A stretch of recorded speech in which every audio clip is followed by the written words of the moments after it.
আসসালামু আলাইকুম। সকালবেলা বলেশ্বর গাড়ি থেকে নেমে একটা অটোতে সিএনজিতে উঠে কক্সবাজারের উদ্দেশ্যে রওনা দিচ্ছি, বিচে যাব। অনেকদিন পর আসছি। অবশ্যই কক্সবাজারে আসতে অনেক ভালো লাগে, তারপর অনেকদিন পর আসছি দেখেন। তারপর ওয়েদারটা, আশেপাশের ওয়েদারটা অনেক সুন্দর মনে হলো, তাই ভাবলাম একটা ভিডিও করি।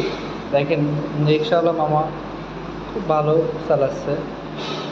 যে আমার কাছ থেকে ভাড়াটা একটু বলি, যেখানে 10 টাকার ভাড়া সেখানে আমি 50 টাকা দিচ্ছি। আমি একাই আসবো তাই। দেখেন আশেপাশের ভিউটা অনেক সুন্দর। সামনে দেখেন ডলফিন চত্বর আছে, ডলফিন, এটা ডলফিন, তো একটা ডলফিন বানায় রাখছে। হ্যাঁ, ডলফিন বানায় রাখছেন দেখেন, বানায় রাখছে দেখেন, অনেক সুন্দর। দেখেন সামনেই আমি কলাপুর বিচে চলে আসছি একটু পরেই। জায়গা, আশেপাশের জায়গাটা অনেক সুন্দর। বাংলাদেশের একটা ঐতিহাসিক, একটা সুন্দর একটা জায়গা, দীর্ঘতম সমুদ্র সৈকত বলতে কথা। আপনার যতই মন খারাপ থাকে, আপনি সাগর পাড়ে আসেন, সাগরে বাতাস উপভোগ করেন, সুন্দর একটা পরিবেশ উপভোগ করেন, দেখবেন মনটা ঠান্ডা হয়ে গেছে। প্রায় চলে আসছে, দেখা যাচ্ছে সমুদ্র সৈকত। কিছু লোকজন আছে পাশে। রিক্সা থেকে নাম হ্যাঁ, রিক্সা থেকে নামলাম। রিক্সা থেকে নামার পর দেখেন, এই যে বিচে দেখেন চেয়ারগুলো আছে, চেয়ারগুলো দেখায় একটু।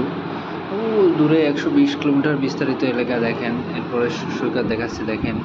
এখানে কিন্তু এটা দেখেন প্রচুর মানুষ, এপাশে সৌন্দর্য অনেক বেশি, লোকজন আছে, বেশ লোকজন।